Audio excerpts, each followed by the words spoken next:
I think there are a lot of tough issues that our country is facing. Does this mandate make sense?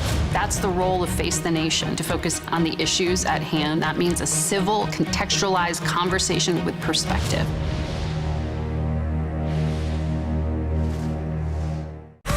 I'm a very curious person. I wake up every morning asking what's happening in the world, why is this happening, and how do we answer that question?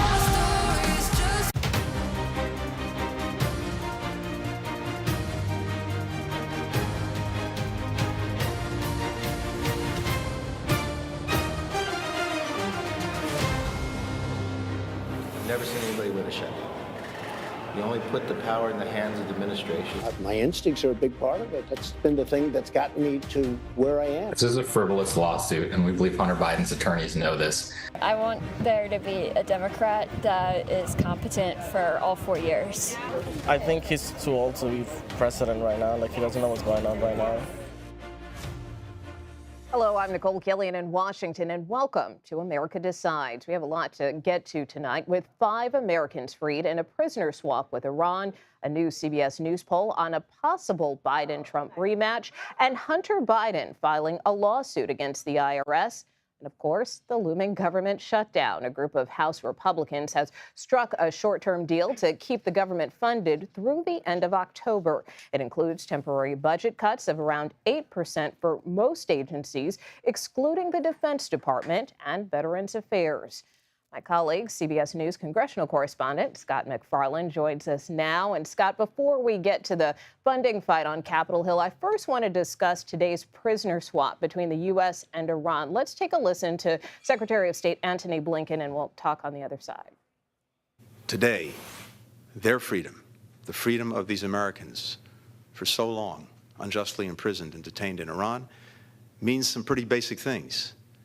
It means that husbands and wives, fathers and children, grandparents can hug each other again, can see each other again, can be with each other again. The administration, of course, is celebrating this hostage release. How are lawmakers reacting? Obviously, there's a universal opinion that this is a good outcome, but there's deep concern about what was done to bring this good outcome. Republican leader Mitch McConnell says this deal to bring home these prisoners could incentivize future hostage-taking. And the reaction from House Republicans, Senate Republicans, House Democrats, and Senate Democrats kind of falls right down traditional party lines. Senator Chris Murphy of Connecticut said this was a good result brought about by the Biden administration, returning these American detainees. Senator Shelley Moore Capito says it was a good result brought about the wrong way. It seems clear, Nicole, as this evening began in Washington, this is going to trigger some congressional investigations, either from the House Foreign Affairs Committee, from the Senate Foreign Relations Committee. There's enough concern about what was done to bring about this release that this seems likely, if not imminent, to trigger oversight. And turning back to domestic politics, House Republicans, as we mentioned, just unveiled this new short-term spending plan. But it seems as soon as it was unveiled, it got shot down. So what is the current state of play? I think the best indication we got, Nicole, came late today when one of the authors of this one-month continuing resolution to avert a government shutdown said, in so many words, invariably there will be a shutdown. Even the authors of this bill recognize this is likely come September 30th. That was Chip Roy of Texas. We asked the House Speaker late today what he made of some of the Republicans dissenting on this bill. Some of the conservative members of the Freedom Caucus say they're a no on this likely Republican-only bill. Take a listen to his response to that and my question about whether Democrats will be involved. This isn't the 30th. We've got a long ways to go. We've got a lot of different ideas. I credit our members over the weekend working together from the Freedom Caucus to the Main Street. They put up with an idea. I'm for a lot of different ideas. Whatever gets us to be able to get through, and I'll continue to put more ideas on the floor. Any outreach to Leader Jeffries at this point? I talk to Jeffries a lot of times about what's going on, period. But inside our conference, we can work on this and we can. Bottom line remains the same as it has been this entire Congress. Republicans can lose only 4 votes, and there are several House Republicans who say they are firm no's. There's no Democratic votes likely to find on this bill. In fact, one interesting note from the afternoon session, Anna Paulina Luna, the House Freedom Caucus member from Florida, Nicole, who just gave birth and has suffered a 4-day treatment regimen for an infection and for a fever, says she'll get on a plane and fly back here to vote no if she has to. She's that adamant against her own party's plan. You know, I know you asked the speaker about his conversations with Leader Jeffries. I know congressional Democrats don't really seem too eager to get on board with what House Republicans are proposing. But at the end of the day, is it inevitable that the speaker is going to have to cut a deal with Democrats in order to get something passed? Going to have to cut a deal with the Senate Democratic leader, the White House, if not Democrats in his own chamber. At some point, there has to be bipartisan work to get anything past the finish line, signed into law, to keep the lights on, keep the doors open. And as we're about to find out this week, Nicole, we'll see how much this week is defined by Kevin McCarthy's future. Calls for him to be vacated or removed from speakership if he does do outreach to Democrats to get past this funding deadline. There's already been calls for a motion to vacate from Florida Republican Matt Gaetz. Quite likely the calls increase if he cuts some deal with Democrats before the deadline. And on that front, you know, the speaker is also facing pushback from others within his conference today. We saw Congresswoman Victoria Spartz issuing a very critical statement saying, quote, the Republican House is failing the American people again and pursuing a path of gamesmanship and circus. You know, this was actually a statement that was amplified as well by Congressman Gaetz. Could the speaker's gavel be in jeopardy? Even by Matt Gaetz's standards, Nicole, I have noticed an increase in the volume and the vitriol of his criticisms of Kevin McCarthy over the past few days, today included, indicative of potentially what he senses is a growing chorus of House Republicans who are scrutinizing Kevin McCarthy at this moment on this vote and this bill. This deadline is 12 days away, and it feels like a trigger point, a pivotal moment, an inflection point for Kevin McCarthy. He's going to have to work with Democrats to keep the government open, and just doesn't seem to be an appetite among House Freedom Caucus members for him to do so. Something's got to give. And then very briefly, looking ahead to later in the week, we know Ukrainian President Volodymyr Zelensky is expected to meet with senators Thursday. Are there any plans for him to meet with lawmakers in the House? We asked Kevin McCarthy that question this afternoon. Does he expect to meet with Volodymyr Zelensky? He said yes. Whether the House Republican Conference or the entire House chamber gets to meet with Zelensky is a different story. There's obviously a lot of dissenting voices in the House chamber to continuing funding for Ukraine among the House Republican Conference. Whether they are given a full audience with Volodymyr Zelensky remains to be seen. Speaker McCarthy says he plans to meet with Zelensky midweek. All right, Scott McFarland, it's sure to be a busy week this week on the Hill. Thanks so much. Same to you. Hunter Biden has filed a lawsuit against the IRS alleging privacy violations. The complaint cites an IRS whistleblower's interview on CBS News, as well as with other outlets. CBS News senior investigative correspondent Catherine Herridge joins us now. And Catherine, you know, what has been the reaction from the whistleblower's legal team? Well, Nicole, the 27-page lawsuit against the IRS alleges a failure by the agency to safeguard Hunter Biden's confidential tax return information and unlawful disclosure of that information by the IRS whistleblowers who testified to Congress and gave media interviews, including to CBS. Tristan Levitt is on the whistleblower's legal team. This is a frivolous lawsuit, and we believe Hunter Biden's attorneys know this. Neither Special Agent Shapley nor we as his attorneys have ever released any confidential taxpayer information other than through the statutory process that Congress established for whistleblowers to make disclosures. Once Congress releases that testimony, then like every American citizen, Gary Shapley has a right to discuss that public information. And so neither he nor we as his attorneys will be intimidated from doing so. There are strict laws governing the protection of taxpayer information. Did the IRS whistleblowers violate the law with their disclosures? No, absolutely not. So Section 6103 of the tax laws, which are found in Title 26, governs that confidentiality. But the same Congress that wrote the law also wrote itself an exception to receive whistleblower disclosures through particular committees. So that's why we went to the committees that we did. An IRS spokesman told CBS News they're not going to comment on this pending litigation, Nicole. Hunter Biden's lawyers also laid out more than a dozen specific incidents in this lawsuit, including interviews with CBS News, which, of course, you first broke some of these IRS whistleblower allegations. How are the lawyers responding to those specific claims? Well, in addition to the alleged privacy violations, the lawyers for the president's son went further, claiming it seemed personal. I have a copy of the lawsuit right here, and in the lawsuit, Hunter Biden's lawyers allege that the IRS agents have targeted and sought to embarrass Mr. Biden via public statements to the media in which they and their representatives disclosed confidential information about a private citizen's tax matters. Was that their intent?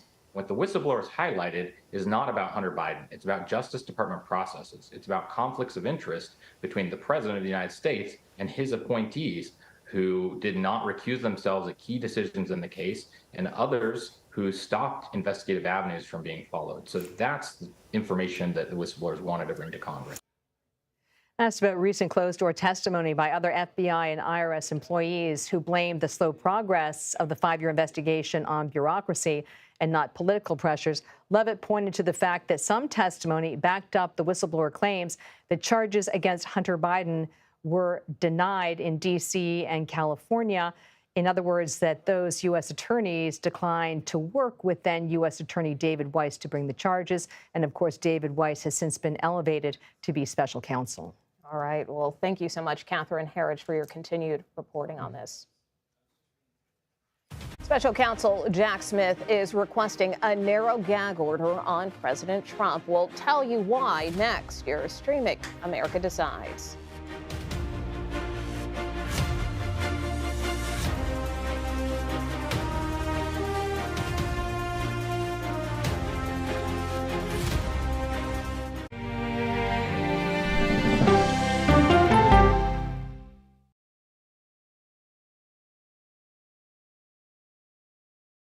It's important to our nation. I wonder how you think about where America is at this moment. It's on Face the Nation. Can there be stability if Vladimir Putin remains in power? Face the Nation with Margaret Brennan on CBS.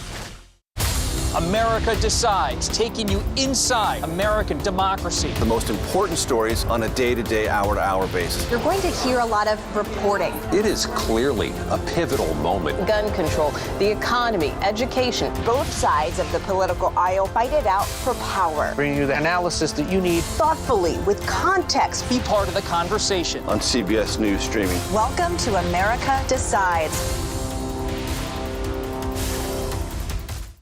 An original documentary from CBS reports. I always tell people that Twitter would not be Twitter without Black Twitter. It's just us being in fellowship with each other. And there becomes a conversation you don't want to be left out of. People really started to recognize the power of activism on Twitter. Based on that one tweet, the hashtag #OscarSoWhite was trending around the world. If anything has really powered Black Twitter, it's been humor. If your food ain't right, oh, we're going to tell you about that, too. We tend to create change, create culture and cool. That's how movements happen on Black Twitter and go beyond more than that. Black Twitter, the Twitterverse that changed a generation. Now streaming on the free CBS News app. When weather turns extreme. The threat of severe weather and dangerous tornadoes is expected to last. CBS News and the Weather Channel bring you virtual weather technology. So advanced, so real. Let's bring in our partners at the Weather Channel. Now 6 feet of water, imagine that. Cars that can act like battery lamps. These hyper-realistic simulations show you what the weather will look and feel like before it happens. Feel the forecast. Streaming on CBS News. An original documentary from CBS reports. The carnage in our nation's schools has become painfully repetitive. Not one more child! School shootings have parents fighting mad. I promised my daughter I was going to fight. It's going to keep on happening. And teachers taking lessons in how to fight back. This is an exercise. We approach it as it's you or them. It shouldn't have to be your teacher's job to protect your life. But will the battle over gun control, people are afraid that they're going to lose their gun rights altogether, be the hardest lesson of all? The exercise, you're having to shoot at an adult. Are you prepared to have to kill one of your students? Guns in the Classroom, now streaming on the free CBS News app. She's the most successful alpine skier, male or female, ever, and a worldwide inspiration. We need a lot of women doing sports really, really well. The story of Michaela Schifrin's game-changing reign at the top of the slopes when we go person to person. Welcome back to America Decides. Special counsel Jack Smith is seeking a narrow gag order to prevent former President Trump from attacking prosecutors, judges, and witnesses involved in his federal 2020 election interference case. The former president has repeatedly lashed out at his legal opposition in interviews and on social media. He has singled out numerous potential witnesses by name, including Georgia officials involved in his state trial. CBS News chief election and campaign correspondent Robert Costa joins us now. And Bob, what more do we know about this potential gag order, and how is the former president responding? The former president is taking no caution when it comes to his public remarks about prosecutors or special counsel Jack Smith. In fact, Nicole, based on my conversations with Trump associates today, he is only likely to ratchet up his rhetoric in the coming weeks, especially as he faces a looming trial in Georgia and, of course, with these federal indictments. For former President Trump, this is political war, not just a legal war. That's how many of his advisors have put it to me in recent days. And you're looking now at a campaign that, while it is facing all of this incoming legally, still believes it can win the Republican nomination. Yeah, well, in terms of that legal war that you just mentioned, we know the former president is getting a lot of attention for this interview that he had over the weekend. Let's take a listen to some of what he had to say about some of his upcoming criminal trials. When you go to bed at night, do you worry about going to jail? No, I don't really. I don't even think about it. I'm built a little differently, I guess, because I have had people come up to me and say, "How do you do it, sir? How do you do it?" I don't even think about it. These are corrupt people that I'm dealing with. They're destroying our country. I mean, this was a very lengthy interview. You have interviewed the former president a number of times as well. I mean, what jumped out at you? Well, NBC's Kristen Welker, who I've reported alongside on the campaign trail for many years, she spoke to President Trump at length at his Bedminster, New Jersey golf course, and they talked about the state of the campaign. And you see reflected in this interview much of the defiance you see in Trump on the campaign trail, although he is now being prosecuted for taking American democracy to the brink in the final days of his administration by having all these meetings with lawyers. The prosecutors at the federal level and the state level believe there was criminal intent in many of those conversations, and Trump's drive to stay in power, to prevent the certification of Joe Biden's election. And you see in the interview over the weekend on Meet the Press, a Trump who's processing all of this, but as he just told Kristen Welker in that clip, he's someone who's not really thinking about the possible consequences down the line. And prison would be something down the line, because regardless of what happens with convictions, should they ever happen for Trump in the coming months or year, his lawyers have already said he's certain to appeal, and this is going to be a protracted fight, to say the least. You know, the former president also said that he made the decision to challenge the 2020 election. Want to take a listen to that portion of the interview. As to whether or not I believed it was rigged, oh, sure. It was my decision. So could this potentially complicate his legal defense, particularly in these two cases that are centered on the election, both in Georgia and federally? May help the lawyers who are arguing that Trump was driving this and not them, that they were offering legal advice. If you're John Eastman or Ken Chesborough, you may say to yourself now, well, Trump's on record now in this NBC interview, not under oath, but at least publicly saying his decision to move forward with a lot of these ideas and strategies was his own. But what Trump said just now in that clip backs up my own reporting and others reporting that it was Trump who was the piston for all of these efforts in the final days of the administration. It was Trump. Well, that's what he seems to be acknowledging. Well, and I remember reporting in November of 2020 when some people were saying maybe it's time to concede, maybe it's time to walk away, go back to Mar-a-Lago. He said, no, we're fighting it in the courts. And then when they lost in the courts, they decided to fight it by weaponizing the vice presidency. And then just very, very briefly, while we are talking about Georgia, obviously this week, several of the defendants in that case are pushing to have their cases moved out of Fulton County into federal court. We know Mark Meadows initially tried this, has kind of faced some setbacks here. So what kind of chance do some of these other defendants stand? Based on my conversations with lawyers, there's a possibility that some of this might be elevated to a federal level because it's complicated to be facing similar charges at a state level and a federal level at the same time. There's nothing to say that it can't happen. You're allowed to be prosecuted in different ways simultaneously. But we're really going to have to pay attention to what federal judges decide in the coming weeks. This is really going to take a few federal judges saying, we want these cases versus it happening in Georgia. But as you know, having covered Fani Willis, the district attorney down there for a while, she doesn't want to give any of this up. And so Georgia's moving forward rapidly. I know the former president has suggested he may go that route, too. So to be continued. Bob Costa, thanks as always for being with us. New CBS polling shows a Biden-Trump rematch in a dead heat. We break down the numbers. Next, you're streaming America Decides.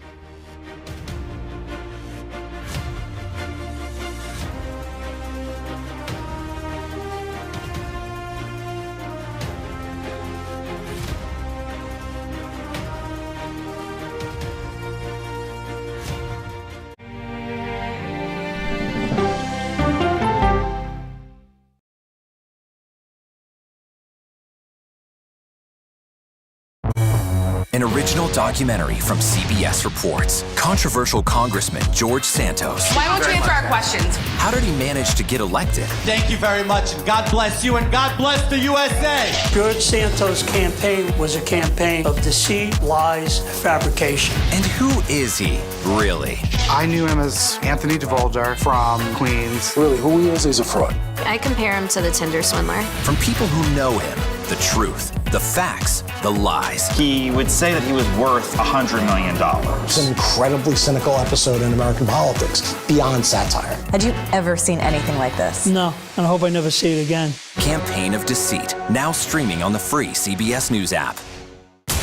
She dazzled on the court and off the court as a businesswoman. Thank you for joining us on Person to Person. Tennis superstar and entrepreneur Serena Williams.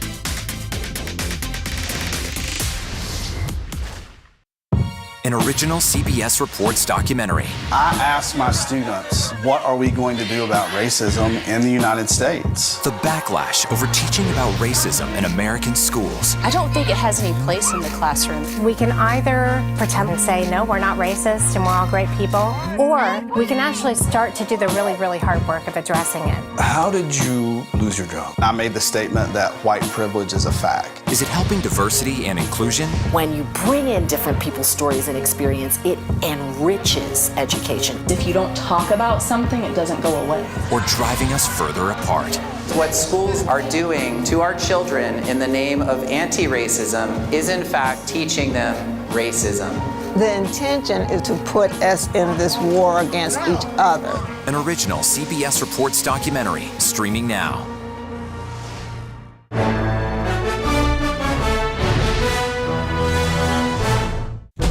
An original CBS Reports documentary. I was entitled to equal pay for equal work under the law. Does the Supreme Court's power need to be checked? 9 Supreme Court justices, 5 of them said no, she's not entitled. That's not right. Calls to fix the court tend to go along with the politics of the moment. Republican-appointed justices have all tended to go in one direction, with the Democratic-appointed justices tending to go in another. Even though it's only 9 justices, it takes 5 of them to make the law of the land.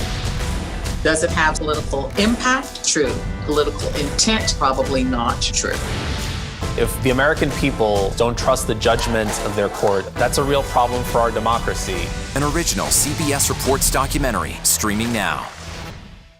On our places, bright, shiny faces. When you wake up in the morning, we want to be your go-to team. I don't go to work in the morning. I go for coffee with my 2 good friends, and we talk about the world.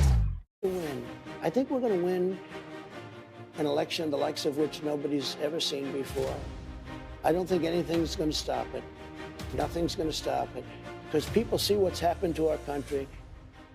Welcome back to America Decides. That was former President Trump remaining confident about his chances in 2024. A new CBS News poll is giving us an idea of what a potential rematch between him and President Biden could look like. Our poll shows Trump holding a 1-point lead over the president among likely voters. These results are within the margin of error. Anthony Salvanto and Bo Erickson join us now. Anthony is CBS News' Executive Director of Elections and Surveys, and Bo is a CBS News White House reporter. Anthony, I want to start with you. Walk us through some of your key findings.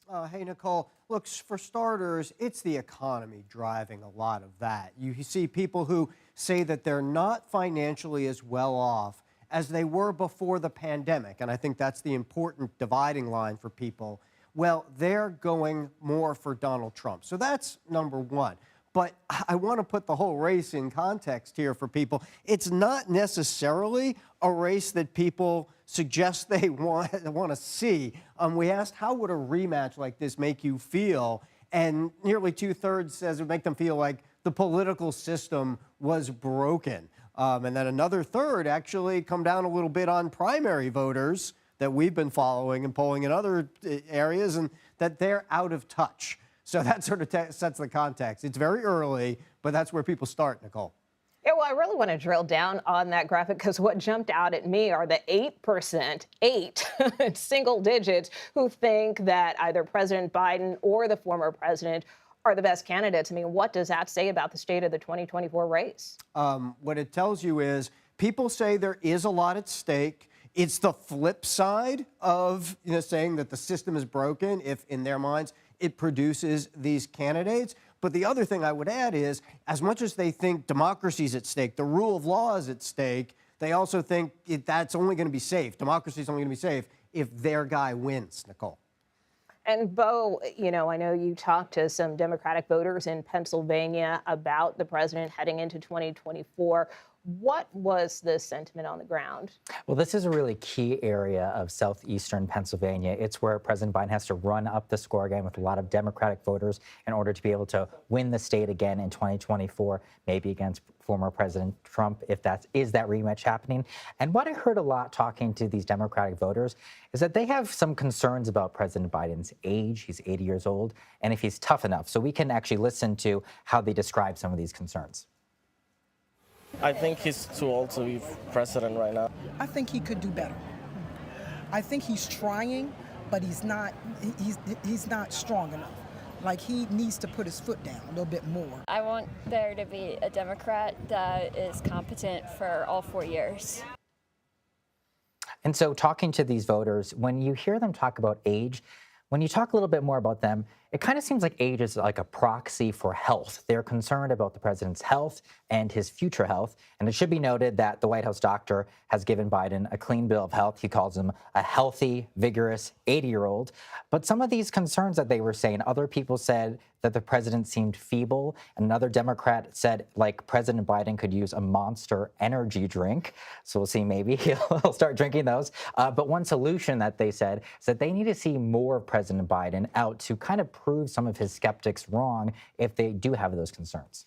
And Anthony, very briefly, I mean, I know the poll that you conducted also touches a bit on the age issue. It also touches on Democrats' feelings with respect to defending democracy. What else did you find? Well, let me pick up on that word you heard there, tough, right? Now, Joe Biden gets described as calm, predictable, all things that helped him in 2020, but tough is not very high on this list. What does that mean for Democrats, since we're talking about them in particular, very briefly? Well, what I want to show you is that Democrats think that not only will democracy be in danger if Biden doesn't win, but that 4 in 10 of them think he's not being tough enough towards Republicans. Those two things connect, right? If they see a danger and they want someone who they perceive is tougher, then that's not meeting what they want in a president at the moment.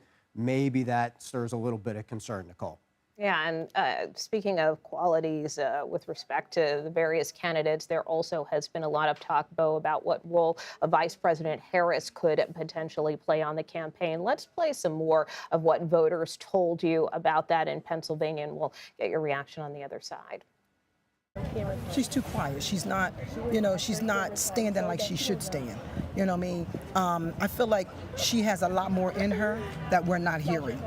I feel like she's being silenced, or she's kind of, worried about, what she can say and what she cannot say. I really thought that she would have a more prominent role and we would see more of her, especially for the young girls in school as a role model. It's really not necessary to always be in the headlines. You still can get a lot of work done behind the scenes, so I don't worry that we don't hear a lot from our VP. And of course, the administration and the campaign continues to defend the vice president's role. But what else did you hear from voters on the trail? So these voters may be to be expected. These are Democrats, so they are actually supportive of Vice President Harris. And they noted that vice presidents don't usually have center stage when it comes to these re-election campaigns. But that word that we heard from the first woman there, silence, that is a word that several people brought up to me. And I thought that was really interesting and maybe a tell of maybe a future problem for the campaign. But did most of the voters you talked to, did they feel that she still is the best running mate for the president? Yes, they did. They really still wanted her on the ticket here, but they want to hear more from her, and they want her to really latch on to some of these big ticket issues. All right. Well, Bo Erickson, thanks so much for your coverage on the trail. Of course, more to come. And that does it for us today here on America Decides. You are streaming CBS News.